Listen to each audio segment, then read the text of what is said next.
Bien, vamos a comenzar la sesión de la tarde. Una información interesante. Nos están siguiendo aproximadamente 2.600 personas vía el streaming que está en kdejecutivos.com. Se han colgado de esa señal Correo, RPP, República, Willax y El Tiempo, es decir, en sus páginas web se puede seguir también a través del link que han puesto. Y por otro lado, Movistar TV también está transmitiendo en vivo el encuentro en los canales 700 y el canal 37 de Movistar TV. Recordamos a las siguientes personas que no han devuelto los audífonos: Martín Vizcarra, Marlon Bardales, Julio Lira y Marilú Martens, que por favor entreguen sus dispositivos para que puedan recibir su DNI. Bien, señores, vamos a comenzar con la sesión de infraestructura. Vamos, por favor, ¿podemos poner la imagen en la pantalla?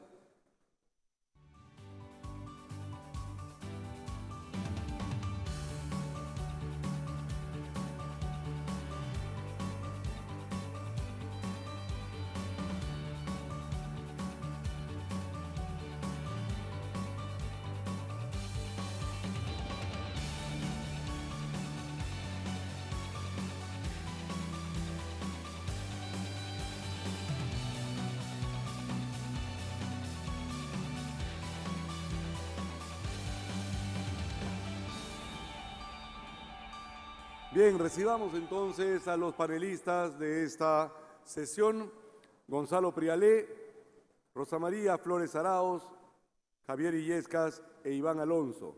Coordina la sesión Juan José Garrido, de Perú 21. Gonzalo Prialé hará uso de la palabra por 20 minutos y después cada uno de los panelistas hará uso 5 minutos de la palabra y Juan José Garrido se encargará de hacer una dinámica de preguntas y respuestas con las preguntas que ustedes nos alcancen. Insisto, las personas que no entregaron sus audífonos: Martín Vizcarra, Marlon Bardales, Julio Lira y Marilú Martens. No sé si lo han hecho ya.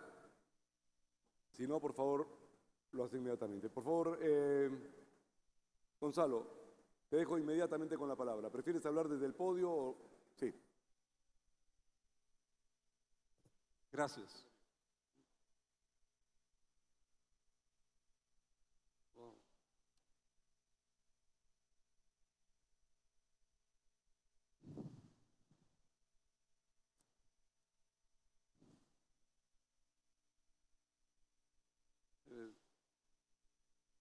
Buenas tardes a todos. Agradezco a IPAE y al CADE por esta oportunidad.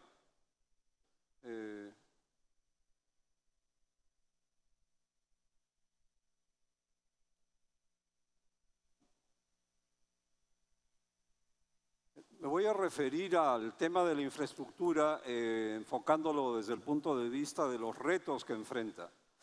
Por un lado, el reto financiero, el reto contable y el reto de la permisología.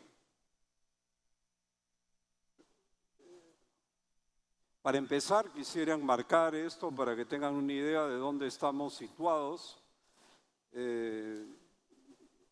Pueden ver en el cuadro las APPs adjudicadas por periodo presidencial y se aprecia cómo durante el gobierno actual, en los 3 años transcurridos, se ha adjudicado más que en todos los gobiernos anteriores desde que se empezó a hacer APPs o concesiones. Este gran esfuerzo se ha notado sobre todo este año. Y yo quiero hacer un reconocimiento público a la muy buena labor de Javier Illescas, que estuvo al frente de Proinversión y logró estos muy buenos resultados. Lo que tenemos ahora es el problema de la postadjudicación, es decir, lo que sigue, porque una cosa es otorgar la buena pro y después estamos hablando de 3 a 4 años de papeleos. El monto involucrado son aproximadamente 14.400 millones de dólares en APPs adjudicadas que aún no empiezan. de las cuales 3.700 millones son adjudicaciones de los años 2010 al 2013, y la más antigua es la de la carretera central, que tiene ya 4 años, y 10.700 millones en APPs adjudicadas este año, netas de operación y mantenimiento, que está cargado en el monto del gasoducto surperuano, pero en realidad no es tanto el volumen, el valor. Estamos hablando de adjudicaciones de este año que nadie esperaría que hayan empezado las obras, pero si no empiezan, vamos a tener serios problemas en los próximos años. El entorno global respecto a la inversión en infraestructura es fantásticamente favorable. Estados Unidos necesita invertir 3.6 trillones al 2020. Según su asociación de ingenieros, 1 de cada 9 puentes tiene problemas estructurales, 2/3 de las carreteras están en condición menor que buena, y los puertos no tienen calado suficiente para recibir a la próxima generación de supertanqueros petroleros. Así que esa es la necesidad de inversión. Por su parte, APEC espera un boom de inversión en APPs. El gobierno chino está apoyando entusiastamente la creación de un banco, Asian Infrastructure Investment Bank, para hacer desarrollos en la región. Ha logrado la aprobación o el apoyo, digamos, de Australia, Singapur, Corea, así que están avanzando, y su idea es fundar este banco con 50 trillones de dólares de capital, trillones en dólares, trillones norteamericanos, o sea, 10 a la 12, y además un fondo mutuo donde los miembros de APEC pueden aportar capital y a su vez levantar recursos de inversionistas institucionales para desarrollar un modelo de APP que han denominado APP-APEC. Así que eso se está cocinando y seguramente va a dar frutos porque el empeño chino es muy marcado. Por su parte, la OECD estimó que el mundo necesita invertir 70 trillones al 2030 en infraestructura para recuperar el ritmo y salir de esta desaceleración global. McKinsey había estudiado lo mismo y en el mismo periodo estimaron la necesidad en 57 trillones.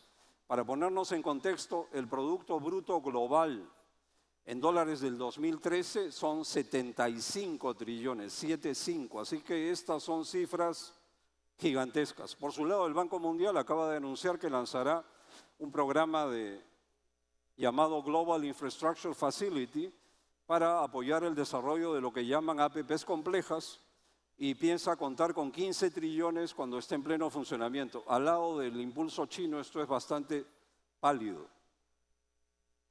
En otros países hay programas de infraestructura a mediano plazo y tenemos el caso mexicano. Es un programa muy grande que lo vienen llevando a cabo hace años. El caso de Vietnam es bien interesante porque es un país que tiene un producto más o menos parecido al peruano.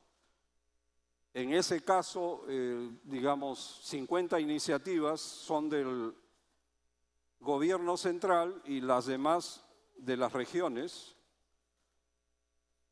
En el caso del Reino Unido, tienen el plan más avanzado que conozco, tienen proyectos detallados al 2020, pero lineamientos, objetivos al 2050. Y francamente da gusto leer ese plan, lo lanzaron en diciembre del año pasado. Y así otros países tienen lo mismo. Lo que nosotros pensamos es que el Perú necesita un programa de APP a mediano plazo, primero porque eso atraería más postores a los concursos. Es difícil atraer postores cuando uno tiene proyectos solamente para este año y el año próximo. Por otro lado, esto plasma una política de continuidad, una política de Estado, sobre todo porque trascendería el cambio de gobierno y por fin llegaríamos a ser un país donde Las cosas continúan aunque los gobiernos cambien, porque no puede ser que el Perú siga funcionando 2 años cada 5 años. Cada vez que cambia el gobierno, los primeros 2 años calientan motores, investigan el gobierno anterior, los años 3 y 4 comienzan a hacer algunas cosas y de repente se les acabó el tiempo, ya vienen las próximas elecciones y chao. Intermitentemente no vamos a salir de la pobreza. Hemos propuesto desde AFIN un programa de adjudicaciones de APP 2014-2019 por cerca de 80.000 millones de dólares. Los principales sectores, energía, las líneas del Metro de Lima, transportes, agua, saneamiento. Es interesante que el 71% de los proyectos están fuera de Lima, generalmente en la sierra y en la selva, y el 20 tantos por ciento está en las líneas del metro. Así que este es un programa descentralizador y redistributivo. Pueden verlo por sectores, se trata de adjudicar aproximadamente 16.000 millones de dólares por año. Esta es solo una propuesta para motivar al gobierno a que anuncie algún programa de 5 años, que es lo que necesitamos. Entre los principales proyectos yo pondría en primer lugar la longitudinal de la sierra, que va a cambiar la faz de las regiones andinas. Se ha adjudicado un tramo, está por comenzar, las líneas del metro, el gasoducto norperuano, pero ojo, esto no es para pasado mañana, es para adjudicarlos en los próximos 5 años y construirlos a lo largo de los próximos 10 años. Y el Tren Perú-Brasil, que es un gran proyecto que me parece que se va a volver una realidad dentro de unos años, sobre todo por el impulso chino. El costo de no hacer estas cosas es bien importante conocerlo. Estimando bien conservadoramente que cada año los costos de los materiales de la construcción suben, digamos, 3%. En realidad suben más. En la década pasada fueron 4.65% de crecimiento anual. Digamos que 3% para que no piensen que estoy exagerando. Este conjunto de adjudicaciones de los que le hablé al comienzo, de cerca de 14.000 millones de dólares pendientes de iniciar las obras, cada año que se atrasa cuesta 420 millones de dólares. Los 3 años de atraso usual estaríamos hablando de más de 1.200 millones de dólares perdidos. Es interesante que alguien explique por qué ocurre esto. Ahora, enfrentamos un reto financiero porque como el mundo entero se ha dado cuenta que hay que invertir en infraestructura para volver a crecer, va a haber gran competencia por recursos y la demanda va a ser enorme. Ahora, creo que el Perú podría posicionarse bien con un programa a mediano plazo y salir airoso y captar recursos, pero esto es esencial, no debemos desperdiciar los recursos.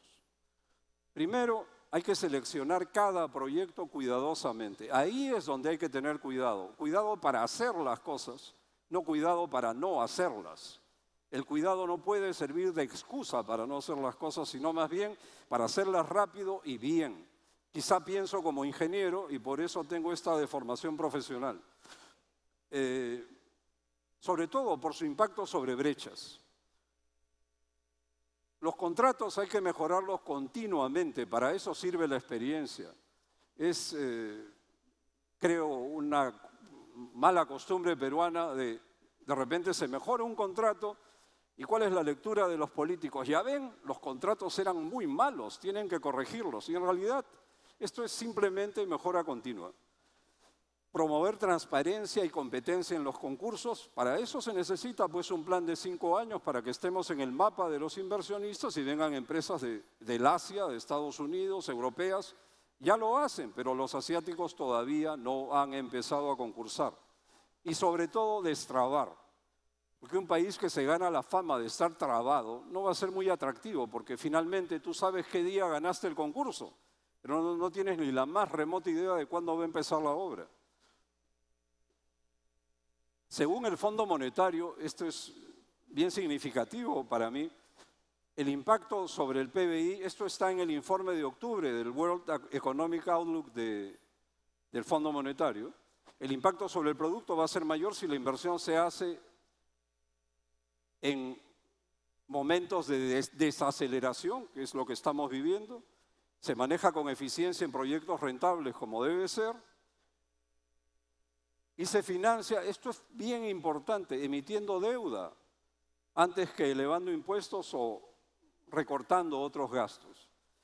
Esto ocurre porque la relación deuda-producto baja a lo largo de la vida de la APP. Y para esto, números, deuda sobre producto. A ver, un proxy de deuda sería un bono cero cupón. Hoy día un bono cero cupón a 30 años, el endeudamiento es por 100 y lo que se obtiene el día 1 es 21 y luego hay que pagar 100 al vencimiento sin intereses en el medio. El multiplicador de la deuda 100 sobre 21 es 4.76.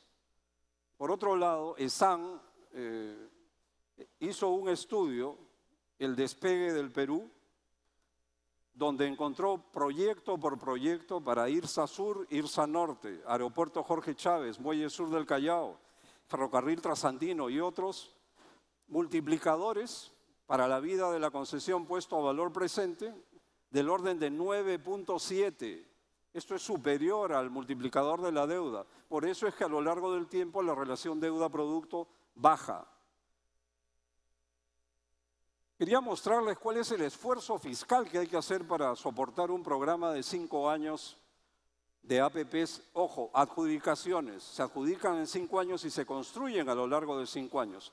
Suponemos que se adjudican 16.000 millones de dólares por año, que se construye cada proyecto en 5 años y que el cofinanciamiento es 50%. Para asumir algo, el flujo lo tienen ahí del endeudamiento para cofinanciar, es decir, el subsidio que aporte el Estado mientras es necesario, porque los proyectos a lo largo de su vida generan beneficios y pueden dejar de ser cofinanciados. La línea inferior, el total, equivale a 20% del producto, asumiendo cero crecimiento. Esto es interesante porque es la prueba más dura posible, o sea, hacemos semejante inversión y no crecemos. ¿Cuánto costaría esto en nuevo endeudamiento para cofinanciar el conjunto en los siguientes 10 años? 20%. Pero si creciéramos 5% anual, como debiera ser por el impacto que tienen estos proyectos, estaríamos hablando de 15% de nuevo endeudamiento. El Perú tiene un endeudamiento bajísimo actualmente, 19% del producto. Compárenlo con Colombia, más de 60%. Así que hay espacio fiscal para hacer este gran esfuerzo y se puede financiar un programa de APP a 5 años. Pero, ojo, esto implica incrementar el endeudamiento. Y en el marco macroeconómico multianual está previsto un programa de reducción de deuda que llega a 17.5% versus este 19.2% en el 2017. Entonces uno se pregunta, ¿esto es contra el tráfico? Bueno, pues sí, hay que hacer algo, habrá que adecuarse, encontrar la manera, pero lo que no se podría decir es, no se puede porque tenemos un programa de rebajar la deuda. Así no vamos a cerrar la brecha ni salir de perdedores. El reto contable es bien importante porque efectivamente, ¿cómo podemos contabilizar responsablemente el esfuerzo fiscal de un programa de 5 años? De adjudicaciones, ojo, que se construyen 10. Y repito, volviendo a lo anterior, este programa de endeudamiento creciente es a lo largo de 10 años. No es el próximo lunes ni la primera semana de enero, no, 10 años. Así que es bien progresivo. ¿Cómo se puede contabilizar? El problema es que se contabiliza el endeudamiento, las garantías, las contingencias, todo lo que es pasivo. Y en el activo, cero. Hay que encontrar alguna manera de poder contabilizar el efecto directo, indirecto, inducido de cada proyecto, mientras se construye y luego de hecha la obra por las inversiones que se vuelven posibles gracias a la infraestructura y el crecimiento que trae. Y esto se tiene que medir y de alguna forma contabilizar para que cierre la figura, no se puede poner pues la mitad de la foto y no poner la otra mitad de la foto al sacar las cuentas. Ahora, entremos al tema más popular del momento, que es el de la permisología. Este caso es bien significativo, el gasoducto surperuano, 4.102 permisos y más, porque algunos todavía no se conoce el número debido a que no ha llegado el momento de pensar en eso. 3 permisos se repiten 288 veces, 18 permisos se repiten 49 veces porque resulta que hay 49 campamentos en los 1.154 kilómetros de la obra. Y la mayoría de estos, lo peor es que la mayoría de estos permisos son secuenciales, o sea, no puedes sacarlo si no has sacado antes uno previo. Tienes que tramitar 288 veces el mismo permiso en 288 lugares. O sea, esto es kafkiano. Y además hay una secuencia que habría que eliminar. En general, el estudio de impacto ambiental es un estudio frondoso, bien útil, bien hecho. Los permisos implícitos debieran ser automáticos. Ahora resulta que siendo tan valioso el estudio de impacto ambiental y toma como 18 meses, luego de aprobado hay que ir a tramitar cada uno de los permisos por separado. Es como 2 veces ascender el Everest. Alternativas de solución, planteamos, por ejemplo, avanzar por partes o por tramos y culminar el estudio definitivo de ingeniería, el EIA y las expropiaciones al mismo tiempo, mientras se construye. Y se debiera establecer permisos estrictamente necesarios y simplificar todo lo que sea simplificable, evitando discrecionalidad de funcionarios. Para esto sirven los protocolos. Un protocolo, por ejemplo, empieza por limpiar trámites. Un solo trámite para todos esos permisos repetidos. Uno solo en algún lugar tiene que poder hacerse. Eliminar trámites redundantes, eliminar la discrecionalidad de los funcionarios con trámites en línea. No se nos ocurre otra manera. Cuanto menos contacto personal, mejor. Y el silencio administrativo positivo, ojalá pues se vuelva una realidad, porque hasta ahora se queda en el papel, se evita que entrar en falta con observaciones, se levantan las observaciones dentro del plazo y se presentan nuevas observaciones y esto puede durar calendas griegas fácilmente. Salir de la secuencialidad para evitar años de papeleos. Y, en fin, el contenido de un protocolo debiera ser, primero, en qué casos no se requieren permisos. Segundo, en qué casos basta una declaración jurada del concesionario, naturalmente con sanciones si es que incumple con lo que declaró. Y qué permisos finalmente, después de haber hecho la depuración, son necesarios y en cuánto tiempo se obtienen. Otra alternativa de solución que engloba lo anterior es la autorización única temporal. Lo que proponemos es que el concedente otorgue una autorización única temporal contra una garantía bancaria del concesionario de que va a cumplir con los requisitos e inicia la obra. Mientras construye, va cumpliendo requisitos y obteniendo los permisos y la autorización se vuelve definitiva, pero las obras nunca dejan de continuar. Esta autorización única temporal opera dentro de una especie de ventanilla única a cargo del concedente. Experiencias similares en otros países, la de la ventanilla única, pero experiencias similares de autorización única temporal no conocemos. Tampoco conocemos experiencias similares en otros países de obras por impuestos, pero es una buena idea y funciona bien. No tenemos que tener modelos afuera. En resumen, ya voy a acabar, el mundo de la permisología al revés, ¿cómo lo vemos? Los trámites y los permisos en función de las necesidades de las obras, no en función de los temores de algunos funcionarios. El objetivo es iniciar la obra pronto y adecuar la obtención de permisos a este fin. Es decir, el enfoque es al revés, no cómo consigo más permisos, cómo tramito más cosas, sino más bien cómo hacemos la obra y todo sigue. Para concluir, las necesidades de infraestructura no están sujetos a los ciclos de precios de los commodities. En otras palabras, como es contracíclica la inversión en infraestructura, incluso cuando los precios de los commodities caigan, es necesario invertir en infraestructura con mayor razón.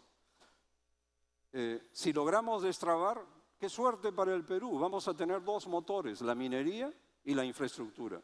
Con esos dos motores vamos a salir de la pobreza y algún día llegaremos a ser un país del primer mundo. Por otra parte, se habla de países de ingresos medios que tocan techo bajo y ahí quedan, nunca logran superar esto. Le ha ocurrido a otros países conocidos. Y esto es la falta de infraestructura. Creo que la falta de infraestructura es la trampa de los países de ingresos medios. Y finalmente, tenemos espacio fiscal, hay que hacer el esfuerzo, hay que tener mucho cuidado para hacer las cosas, pero no se puede tener cuidado para justificar el no hacerlas. Muchas gracias. ¿Ya se ha aprendido? Sí. Bien. Gracias, Gonzalo. Vamos a invitar a Rosa María Flores Arauz, por favor, por 5 minutos para que nos haga sus comentarios respecto a la presentación. Creo que tenemos que utilizar, creo que así está mejor.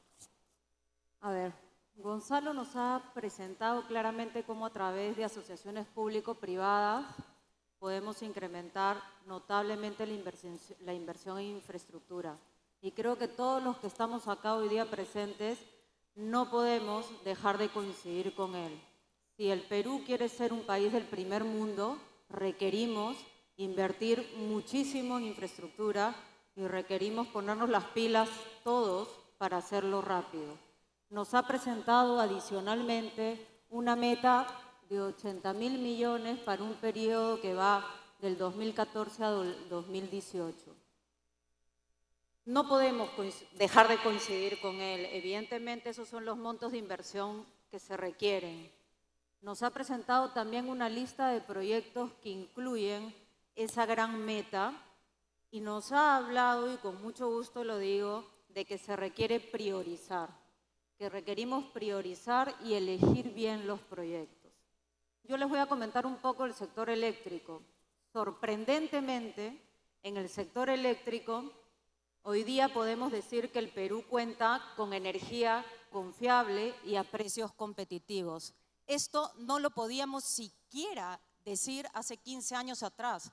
Si ustedes recuerdan, hace 15 años de lo único que se hablaba en estas reuniones del CADE y en otros foros de infraestructura y específicos del sector eléctrico era crisis de energía, escasez, mejorar, cubrir la brecha de infraestructura. Hoy, la verdad, que las cosas las hemos hecho bastante bien entre el sector público y el sector privado y hemos logrado tener el día de hoy un 30% de reserva. Sí, esas son las cifras hoy. 5.600 megavatios de demanda, 8.200 de capacidad instalada y una reserva de 30%. Pero lo que es mejor aún es que el día de hoy, a través de asociaciones públicos privadas y otros mecanismos, estamos construyendo 5.600 megavatios adicionales. Eso quiere decir que el día de hoy tenemos proyectos por la totalidad de la demanda actual.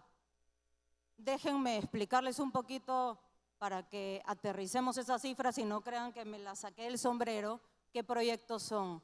A nivel de proyectos hidroeléctricos, Cerro del Águila, en Huancavelica, con 520 megavatios en construcción y un 55% de avance.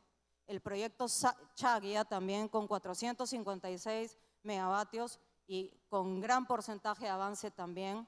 Huanza con 90 megavatios, Santa Teresa 100, la ampliación de Machu Picchu 100. Podemos continuar el proyecto Cheve, 168 megavatios adicionales, y el proyecto Quitaracta con 112. Si eso lo sumamos, son 1.600 megavatios en proyectos hidroeléctricos, energía limpia, el día de hoy en construcción. Con el nodo energético al sur, ¿qué tenemos? Tenemos lo mismo. Tenemos que hoy día, entre Mollendo e Hilo, estamos construyendo centrales que operarán con gas natural cuando el gas llegue al sur, ¿no? Por 1.320 megavatios adicionales, más la reserva fría de 540 que también podrá operar con gas natural. Y si la demanda sigue creciendo, esos proyectos naturalmente cerrarán sus ciclos e incrementaremos 930 megavatios más.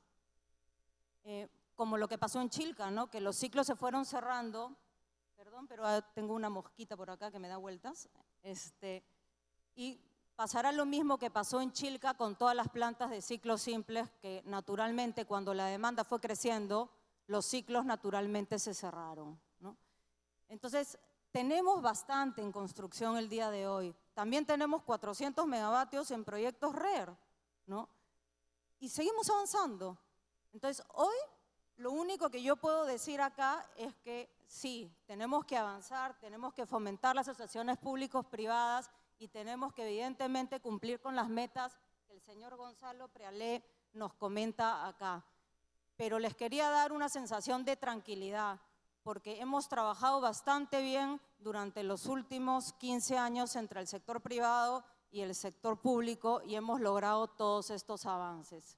Ayer hacían una pregunta sobre qué va a suceder con la licitación de los 1.200 megavatios que va a hacer Proinversión para instalar estos 1.200 megavatios en el 2020.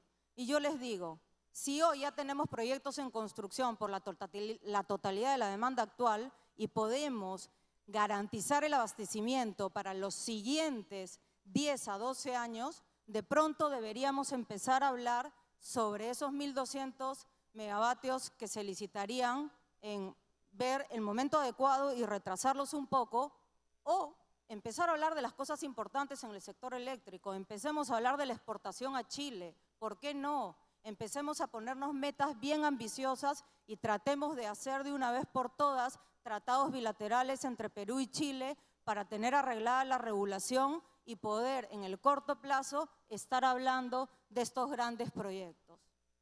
En transmisión hemos duplicado la instalación de redes en la última década y los proyectos hoy día se hacen con bastante antelación, se hace un plan de transmisión, se hacen los refuerzos y ya termino, y las ampliaciones de la línea, con lo cual también hemos avanzado. Quizás un poco en donde nos hemos quedado retrasados es en el tema de electrificación rural. Y si uno quiere hablar de inclusión en este país, pues no se puede cerrar los ojos y no ver que hoy en el sector rural el 70%, tenemos una cobertura del 70%, y eso evidentemente hay que trabajarlo. Y yo creo que ahí podemos también hablar de asociaciones públicos-privadas. El Ministerio recientemente ha licitado una instalación de paneles solares por 500.000 paneles solares para atender las zonas del centro, sur y norte del país y poder incrementar la cobertura en las zonas rurales del 70% al 96%. Y eso hay que felicitarlo, porque quiere decir que estamos trabajando. ¿Cómo hemos logrado todo esto para terminar? Lo hemos logrado. Quizás suena una manera simple, sencilla de decirlo, pero es la verdad. En el sector energía hablamos mucho, el Estado, el ente normativo, el regulador, el fiscalizador y las empresas del sector privado. Tratamos de entendernos y ver cuáles son las reformas que se requieren para garantizar el desarrollo en el mediano o largo plazo y para darles hoy día a ustedes la tranquilidad de que energía hay. De lo que necesitamos es que demanden más. Muy bien. Gracias. Gracias, Rosa María. Vamos a escuchar a Javier Illescas por 5 minutos. Buenas tardes. En primer lugar, quiero agradecer las palabras amables y merecidas de Gonzalo. Yo lo que quiero conversar un poco es las restricciones institucionales como para poder avanzar de una mejor manera aún, ¿no? Se han hecho varios logros, pero hay cosas que pueden afinarse y que podrá ser un costo de tiempo adicional, pero vale la pena la inversión. Hay 4 temas que uno nota cuando está en esta cosa de la gestión o monitoreo, dirección de proyectos. Son 1, planeamiento, equipo, gestión y flexibilidad presupuestaria. Me detengo un poco en cada uno. En planeamiento, hace poco hablaba con gente de un ministerio y preguntaba sobre los proyectos que tienen de acá a unos años y no tienen. Y hace poco también Gonzalo, hace unas horas, me decía, puede hacerse, y lo dice en la presentación, un plan de 5 años versus el de plan de 2 que tú tenías. Bueno, nosotros comenzamos a publicar desde que comenzó la gestión y en los 2 años que estuve, el plan de acción de APPs de Proinversión. Pero no podíamos ir más allá de 2 años porque no habían proyectos adicionales que pudieran llenar el tercer, cuarto y quinto año.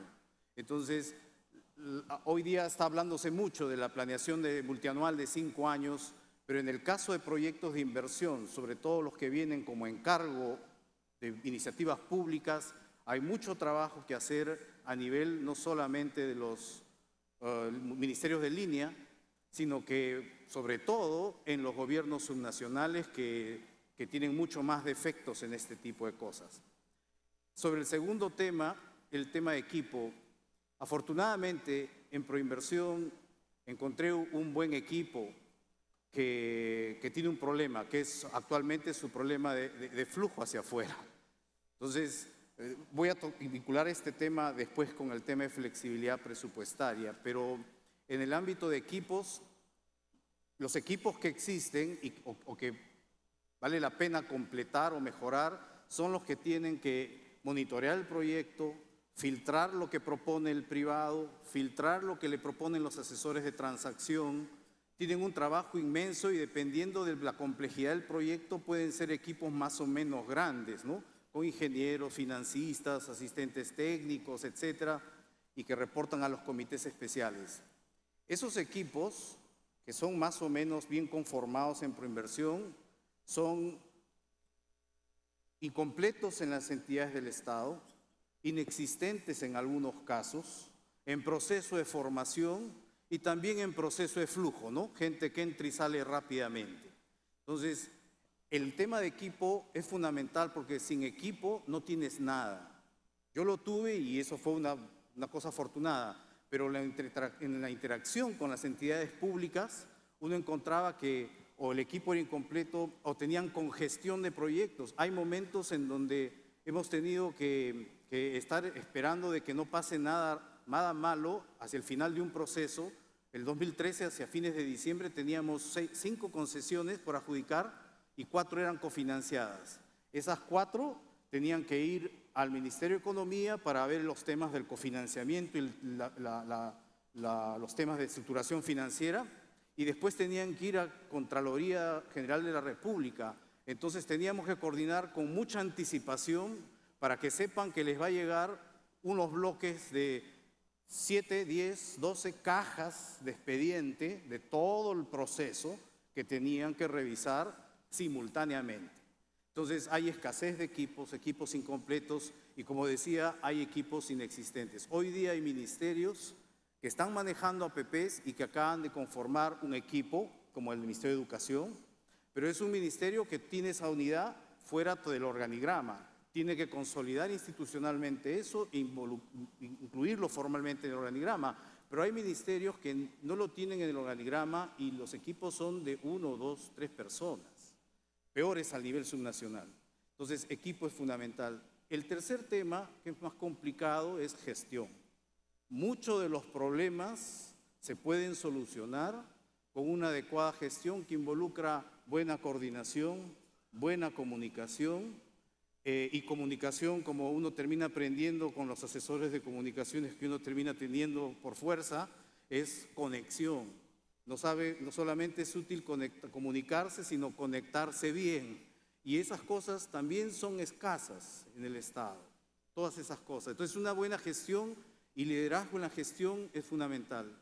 El cuarto tema, y que tiene que ver con los otros 3, porque sin este cuarto los otros serían poco posibles, es el de flexibilidad presupuestaria.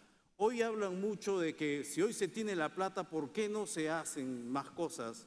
Pero yo diría, si hoy se tiene la plata, completen los equipos, generen condiciones de una mejor gestión y presupuesto que favorezca el planeamiento en las entidades. Entonces, esa es una inversión de alto rendimiento, porque lo que va a hacer es que los proyectos aparezcan con mayor frecuencia. Hoy día hay, hasta donde escucho, una sequía de proyectos. Los de iniciativa pública son escasos. La cartera que se estuvo renovando 2 años ha llegado a un límite que tiene que ver con estos temas. Claro, ha venido toda una lluvia de iniciativas privadas cofinanciadas, pero todo eso va a necesitar equipo, todo eso va a necesitar buena gerencia y buena gestión para filtrarlos y declarar los intereses o no en un tiempo adecuado y demás, ¿no? Entonces, cuando se ve en las láminas que el Fondo Monetario recomienda agudizar los esfuerzos de infraestructura en momentos de desaceleración, o que hay que subir eventualmente el coeficiente de deuda PBI, todo eso presume que haya cartera, que entonces proyectos que ya están más o menos bien estudiados se pueden adelantar para meterlos en el tubo de la ejecución presupuestaria, pero si no se tienen las condiciones que he mencionado, entonces vamos a andar con tropiezos en el curso de los próximos años. Entonces, lo que digo de repente no es muy nuevo, pero definitivamente creo yo, y de lo que he visto, es fundamental. Sin esos pilares, difícilmente se va a caminar bien en los próximos años. Gracias. Gracias, Javier.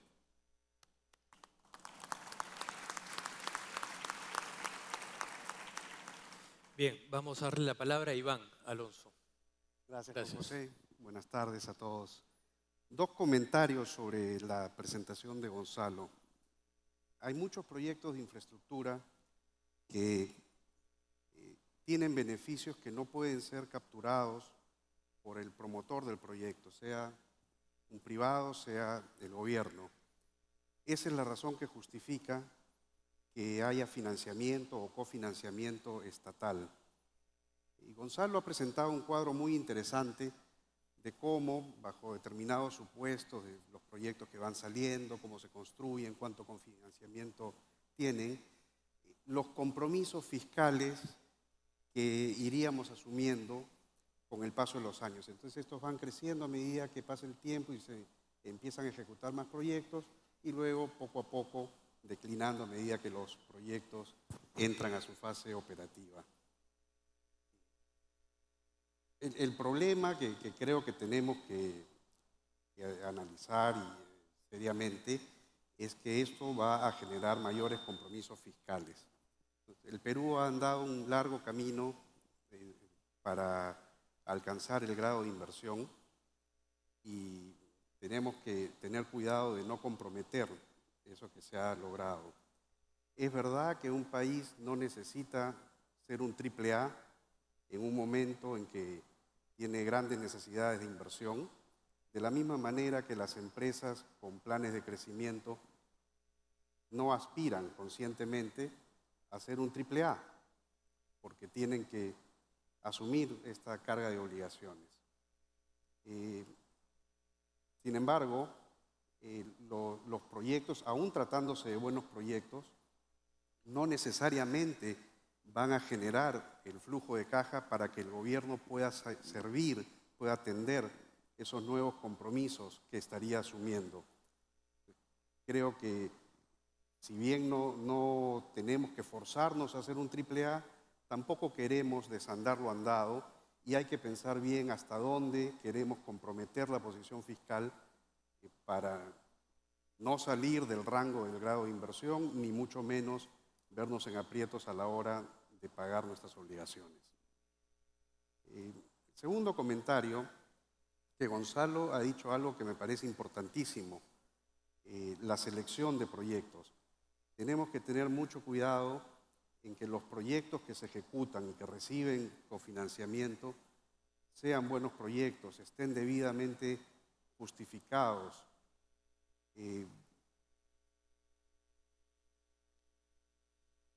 Yo tengo la impresión de que cuando hablamos de la brecha de infraestructura, término del cual personalmente tomo distancia, lo que tenemos es básicamente un wish list, ¿no? Son proyectos que parece que podrían tener alguna utilidad, cubrir alguna necesidad, pero no todos van a ser económicamente viables. Y el proceso de selección de proyectos es fundamental para que usemos los recursos del país adecuadamente. Creo que hay que mejorar la evaluación de los proyectos. He visto algunos casos en los cuales hay una doble contabilización de beneficios. El tiempo que se ahorra de viaje con una nueva carretera es un beneficio, pero el aumento en el valor de los terrenos aledaños a la carretera no es un beneficio separado, es el mismo. El valor de la tierra está capitalizando el ahorro en el tiempo de viaje. Hay que tener cuidado de no contar dos veces y hacer que los proyectos parezcan mejor de lo que son. O se cuenta un beneficio, pero no se cuenta un costo que aparece paralelamente. Un nuevo proyecto puede generar una mayor afluencia de público en cierta zona, eso va a aumentar el valor de los terrenos en esas zonas, pero como la gente no puede estar en dos lugares a la vez, va a haber simultáneamente una menor afluencia en otras partes de la ciudad, del país, etc. Y puede haber terrenos que bajen de valor. Entonces hay que poner estas dos cosas en la balanza para no vendernos ilusiones a nosotros mismos y tener la seguridad de que estamos comprometiendo recursos en proyectos que verdaderamente tienen un aporte a la economía nacional. Gracias. Bien, gracias Iván. Gonzalo, tal vez si quieres aprovechar unos cuantos minutos para hacer algún comentario sobre los comentarios de Rosa María, Javier y Iván. Mucho gusto. Dentro de este programa que plantea fin y que hemos puesto a consideración del gobierno solo como quien plantea pues un reto entre amigos, y son proyectos que no son salchichas, sino más bien proyectos que conocemos y creemos que son importantes para el país. Hay 500 millones de dólares anuales en electrificación rural, por si acaso. En cuanto a la subasta de energía por 1.200 megawatts del próximo año, miren, mientras eso se destraba y comienza su construcción, que dura 5, 6 o 7 años, eso va a estar operativo en el 23, 24.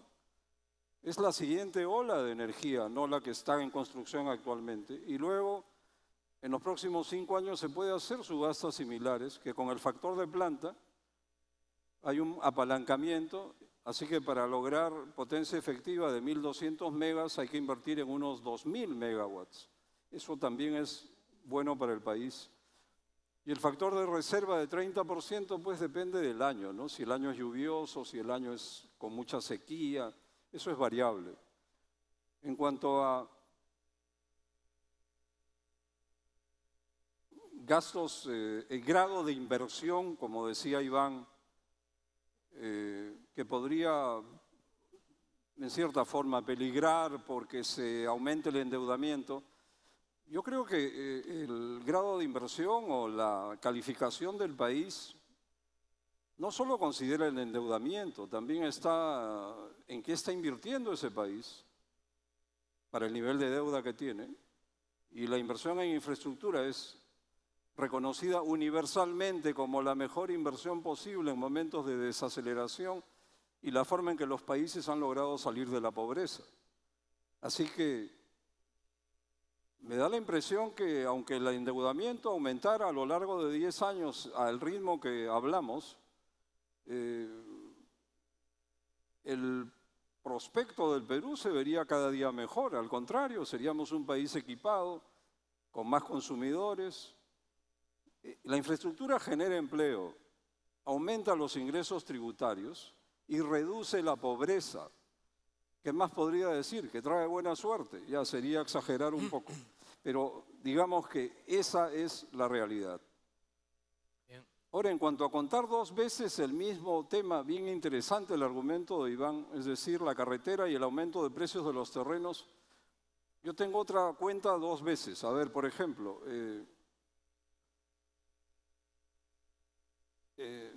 no construir una obra como la línea, solo por poner un ejemplo, aquí está el ministro, estoy seguro que esto va a avanzar rápido, la línea 2 del metro, supongamos que se atrasara 2 años, bueno, va a costar más por el atraso. Eso lo pagamos todos con los impuestos.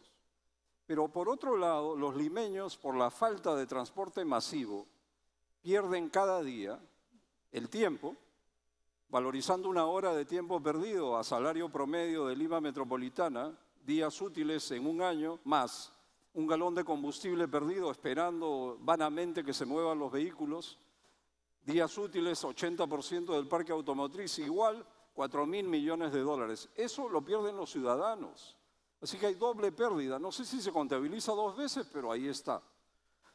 Y los beneficios hay que medirlos para poder cuantificarlos y contabilizarlos apropiadamente. Seguramente que no es nada fácil, pero debe haber un método científico de hacerlo. Gonzalo. Bueno, básicamente esos son mis comentarios. Sí.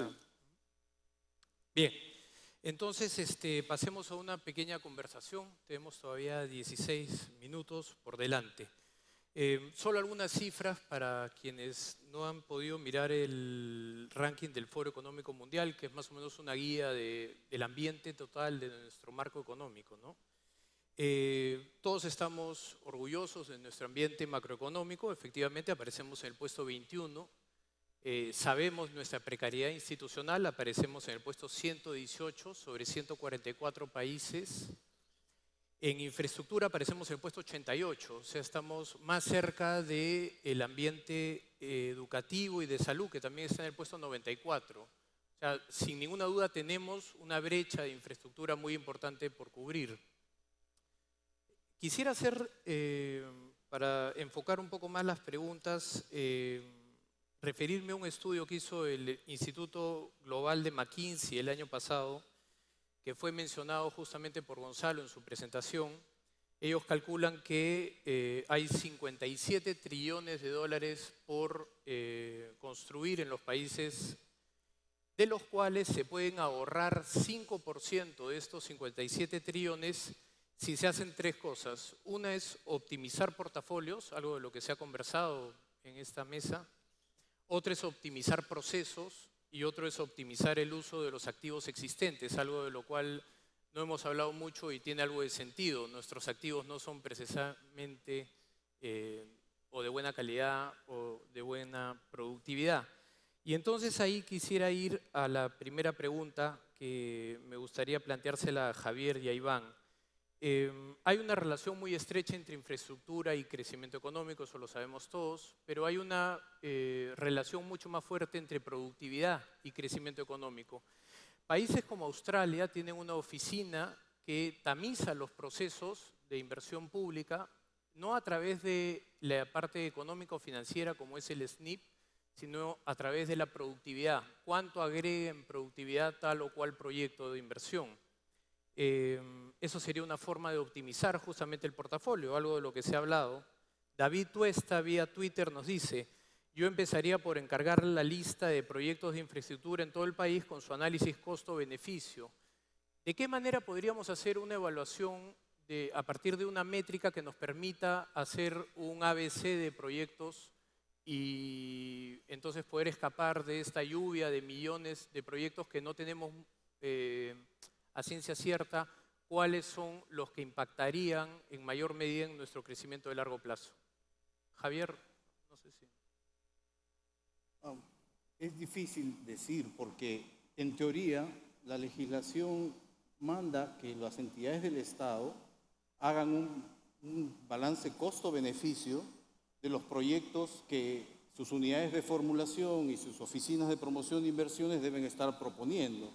Entonces, en ese balance costo-beneficio y en esas evaluaciones de rentabilidad social, etcétera, se van armando la cartera que se va a definir después si se va a una obra pública, se va a una APP, o sea, debiera ser un camino natural. Pero de los problemas que yo he identificado están en la base de poder tener ese camino sin tropiezo. Entonces, una oficina de medición de productividad, yo no sé cómo funciona en Australia, ¿no? Pero en el caso peruano sería añadir un problema más a las dificultades de gestión. Yo creería que el énfasis debiera darse en que las cosas que ya existen funcionen mejor. Y más temprano te hablaba de la calidad regulatoria, que era la iniciativa del RIA, que está trabajando el Consejo Nacional de Competitividad. Eso ya se vio hace algunos años en el Perú y te contaba que no le dieron ninguna importancia en ese momento y hoy día se ve más crítico porque hay una densidad muy alta de regulación que pudo haberse eventualmente previsto si se hubiera tomado más conciencia de qué cosas se estaban poniendo adicionales que podían trabar los negocios. Entonces, mi opinión a priori es, yo no agregaría más entidades ni más mandatos. Yo lo que haría es proponer los pilares como los que menciono para que las cosas funcionen como se espera que funcionen. Correcto. Iván, desde el punto de vista económico, ¿cuál sería para ti el beneficio o el perjuicio de hacer una evaluación de productividad? Creo que es difícil hacer la evaluación en términos de productividad o imposible. Tú construyes un hospital, entonces puedes ver cuántas operaciones de amígdalas más vas a hacer con ese hospital, cuántas operaciones de apéndices, cuántas consultas pediátricas, pero todo eso está en unidades heterogéneas. ¿Cuánto aumentó la productividad? Si en el caso de la amigdalitis fue 40%, en el del apéndice 30%, en el otro 10%, ¿cómo las reduces a un valor común? El método de evaluación de proyectos utilizado por muchísimos años es tratar de reducir todos los beneficios y los costos a valores comunes, que son valores monetarios. No todos los costos y beneficios se transan. De repente tú no cobras por las consultas porque es un hospital público, pero les puedes asignar un valor, ¿no? Y el esfuerzo está en ponerles un valor que sea objetivo hasta donde se pueda, razonable, y reducir eso a términos de soles y centavos, ¿no? Y si el proyecto genera más beneficios que costos, es un buen proyecto, tienes que hacerlo. No veo cómo podríamos evaluar los proyectos en términos de productividad cuando producen bienes heterogéneos. Correcto. Bien, quisiera pasar entonces a conversar con Rosa María y con Gonzalo sobre un tema que también nos debiera preocupar justamente por la precariedad institucional, que tiene que ver con la transparencia, más aún cuando estamos viendo proyectos de APP en montos que sobrepasan los 15.000 millones de dólares.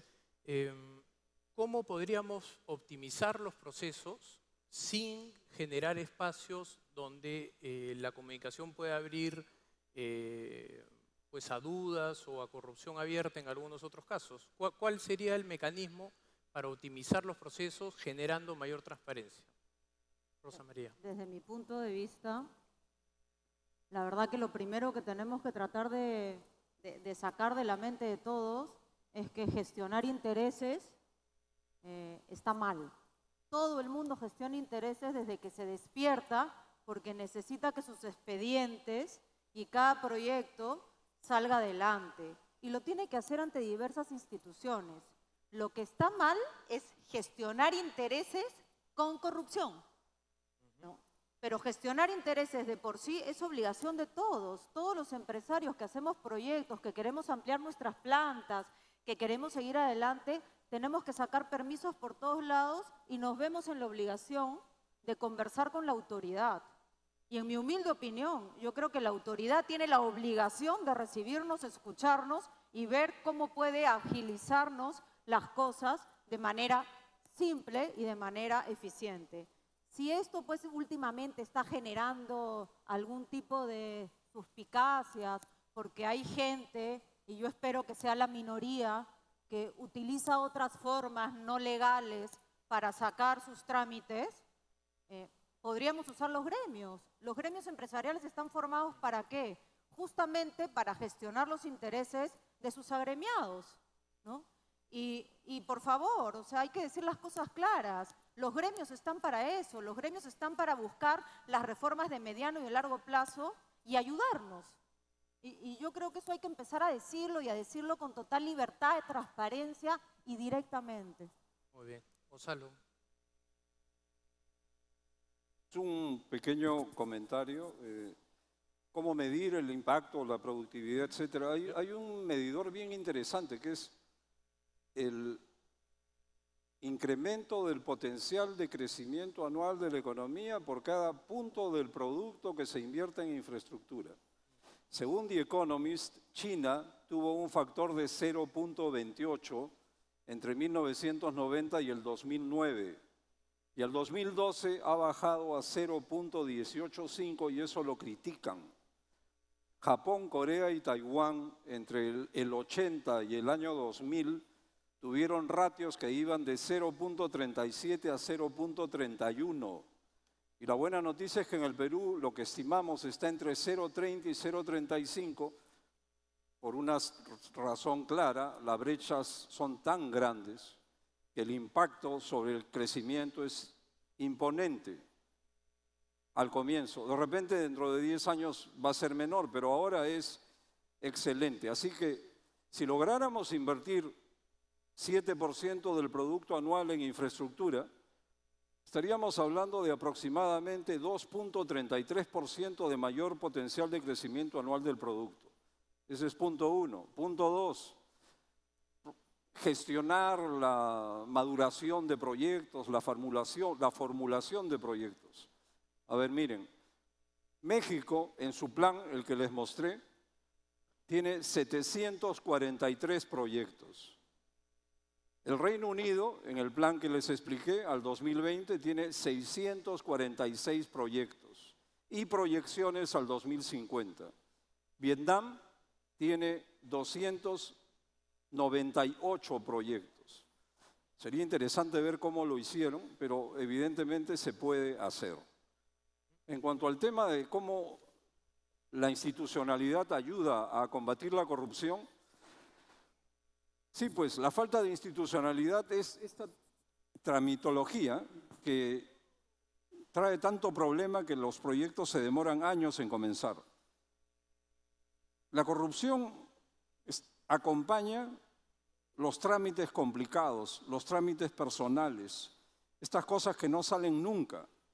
Y hemos llegado al extremo que si algún ministro diligentemente se preocupa porque algún proyecto importante consiga un permiso, no todos, sino uno, lo llaman al Congreso a que declare por qué actúa con diligencia. Y escuché un argumento impresionante. Si varios proyectos están tramitando un mismo tipo de permiso, todos los permisos debieran salir al mismo tiempo, cuando salga el último de ellos. Es decir, estamos condenados a no 3, sino 5 años de papeleo. Pero imagínense la mentalidad que a veces prevalece. Por otra parte, todos estos escándalos de corrupción en las regiones, lo que vemos en los diarios todos los días ya aburre, son obras públicas. En las APPs se discute muchísimo. Recuerdo cuando se hizo Camisea, tremenda crítica, todo era sospechoso. Cuando se hizo el aeropuerto Jorge Chávez, hubo 3 comisiones en el Congreso investigando 3 veces lo mismo. Ni siquiera había cambiado nada, pero lo seguían investigando. Hoy día, creo que ningún peruano discute que ese aeropuerto funciona muy bien y que da gusto usarlo. Así que así son las cosas. Los proyectos grandes traen controversias y los proyectos chicos, como dicen, se les pasan las tortugas entre las piernas y hay una corrupción gigantesca. Así que hay que mirar bien dónde está la corrupción y a qué se debe, y yo me inclinaría a creer que en el caso de las asociaciones público-privadas, la corrupción es sinónimo de permisología. Terminemos con la permisología y las cosas van a ser muchísimo más transparentes. Gracias. Quería aprovechar esa última frase, Gonzalo, la de la tramitología, para preguntarle a Javier qué ha visto al monstruo por dentro, ¿no? ¿Cómo podríamos reducir, en alguna de las reuniones previas tú nos comentaste de la multiplicación de proyectos y por otro lado el aumento de las regulaciones hacían que se formara un cuello de botella y no habían suficientes personas preparadas en las instituciones para lidiar con estos proyectos? ¿Qué soluciones podríamos aplicar ahí? Era el cuarto elemento de lo que yo mencionaba, que es la flexibilidad presupuestaria. Y repito, si se dice que hay fondos hoy día para hacer grandes proyectos, yo diría, si hay fondos, entonces comencemos con reforzar las partes de gestión, equipo y planeamiento. Y decía, hay equipos muy pequeños, hay inexistentes o que tienen flujo. Desde que yo me he ido, o poco antes de que yo me vaya, el jefe de proyecto que vio Chinchero y Pisco está en el sector privado. El director de proyectos ya se había ido unos meses antes, el jefe de todos los jefes de proyecto. La directora de obras por impuestos también se había ido del sector privado. Y bueno, y a veces hay rotación con otra entidad pública. El principal ingeniero de línea 2 se ha ido de jefe de la ATE. El Estado ha ganado ahí, pero desde el punto de vista del equipo, el equipo está resentido igual, ¿no? Entonces, para mí, la inversión en capacidades es fundamental. Por eso esas discusiones en donde se hace un lío sobre por qué hay aumento de funcionarios en algunas entidades, porque son entidades fundamentales. Si no, el drenaje va a ser tal que las quejas van a ser mayores. Entonces, lo que hay que fortalecer es, si infraestructura es una prioridad, entonces tengamos la flexibilidad concordante con esa prioridad. Y por lo tanto, paguemos bien a los equipos, porque el éxito de Proinversión también va en contra, porque mientras más éxito vaya a tener, el sector privado y con toda legitimidad se los va a llevar y les va a pagar mejor porque son capaces. Pero en ese caso hay que tener mecanismos de defensa para que minimizar ese riesgo y hacer que los equipos no solo crezcan, sino que no drenen, ¿no? Me quedan unos pocos segundos. Quería preguntarle a Rosa María, ¿cuál ha sido la experiencia desde el punto de vista empresarial con el gobierno electrónico? Porque muchas de estas cosas están ya en línea y uno puede entrar y mirar, pero cuéntanos un poco desde tu experiencia cómo está funcionando en la realidad.